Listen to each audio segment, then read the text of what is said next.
Assalamualaikum warahmatullahi wabarakatuh. Assalamualaikum warahmatullahi wabarakatuh. Selamat pagi dan salam sejahtera bagi kita semua. Perkenalkan, saya Joko Haryono. Alamat tempat tinggal saya di Desa Ngaklik, Dukuh Ngaklik, Desa Manjung, Kecamatan Ngawen, Kabupaten Klaten, Jawa Tengah. Saya di sini selaku pengrajin ataupun pengelola home industri soun di daerah Manjung. Salah satu dari. Perkenalkan, nama saya Waliono, selaku Kepala Desa Manjung, Kecamatan Ngawen, Kabupaten Klaten.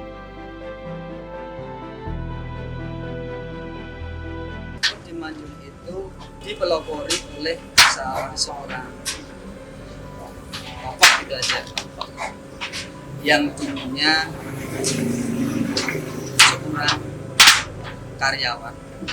seorang karyawan dan sebuah pengrajin juga di daerah Klaten. Jadi seorang Tionghoa atau seorang Cina.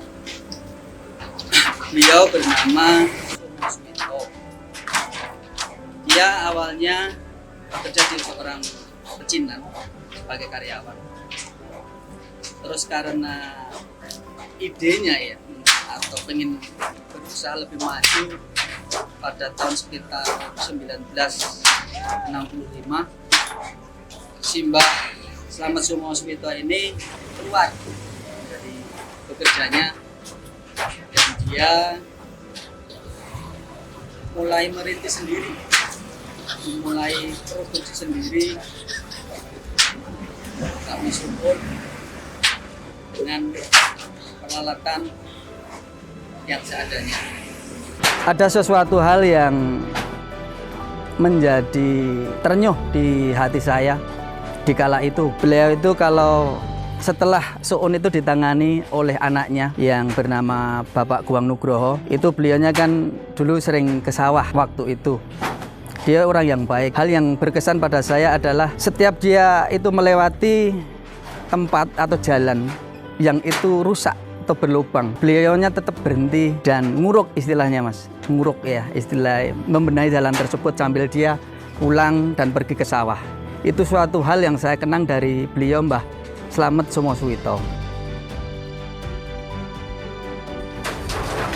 Proses produksi soun itu berawal dari pohon aren yang usianya mungkin 15 atau 20 tahun.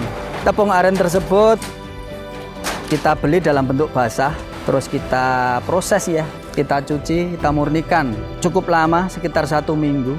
Kita bersihkan, kita saring, sampai tepung tersebut atau padi tersebut benar-benar bersih. Setelah padi tersebut bersih, baru tepung tersebut kita siapkan untuk masuk pada proses pemasakan. Tepung dimasak menggunakan tungku dan wajan serta kuali-kuali atau nek sini namakan drim ya. Itu dimasak dengan air yang mendidih. Setelah dimasak sampai matang, tepung yang sudah matang tersebut akan dilanjutkan dengan proses pencetakan. Setelah mengalami proses cetak, soun akan dijemur dengan menggunakan nampan seng. Kalau di sini menamakannya dengan nama seng. Soun setelah menjadi cetakan yang seperti ini, itu akan dijemur sekitar 1 jam. Kalau di pagi hari seperti ini, sekitar jam 10 seperti ini, mungkin 1,5 jam atau 2 jam. Ya 1 jam lah, 1,5 jam mungkin baru kering. Namun itu semua berbeda lagi kalau nanti di siang hari terik jam 12 siang. Itu mungkin dalam jangka waktu 1 jam udah akan kering. Soun akan dipanen, istilahnya apa ya? Nek di istilah di sini diketap. Proses ketap tersebut adalah proses melepas adonan atau jenangan yang dijemurkan tadi untuk dijemur ulang.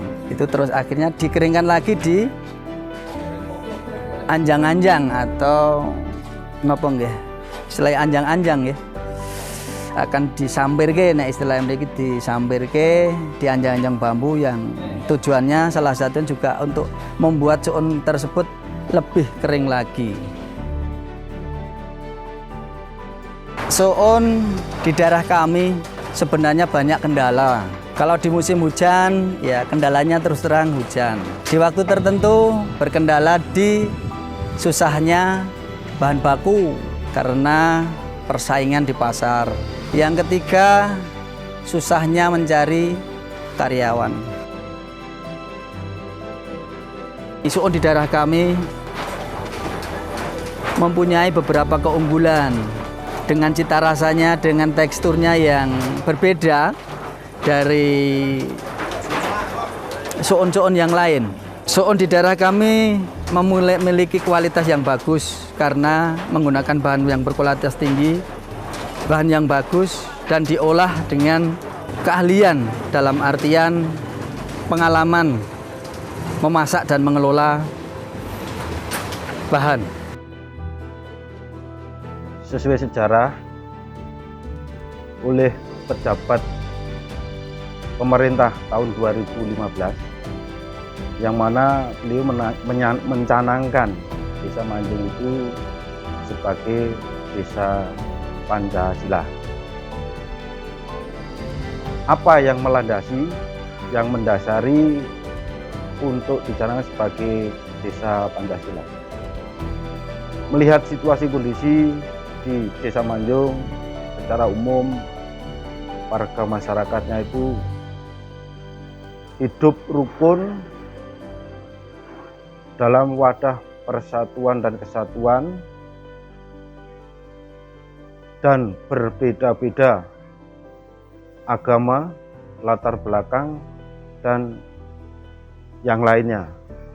Tetapi semuanya itu hidup rukun, berdampingan, saling menghormati satu sama lain.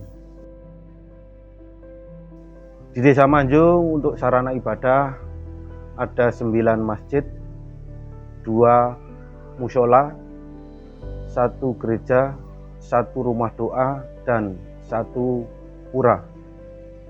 Kemudian di RW 10 juga ada gereja untuk umat Kristen, dan di RW 8 ada rumah doa bagi umat Katolik, dan di RW 4 ada pura untuk ibadah umat Hindu. Dalam kehidupan bermasyarakat di Desa Manjung, karena bermacam-macam agama, satu sama lain saling menghormati, saling menghargai, saling membantu untuk setiap aktivitas baik di lingkungan kemasyarakatan maupun di kegiatan keagamaan. Harapan masyarakat Manjung secara umum dalam kehidupan bermasyarakat semoga tetap rukun dalam wadah persatuan dan kesatuan, dalam kebersamaan untuk kegiatan-kegiatan di lingkungan kemasyarakatan supaya ke depan lebih baik lagi. Demikian yang bisa saya sampaikan. Saya akhiri, billahi taufiq wal hidayah. Wassalamualaikum warahmatullahi wabarakatuh.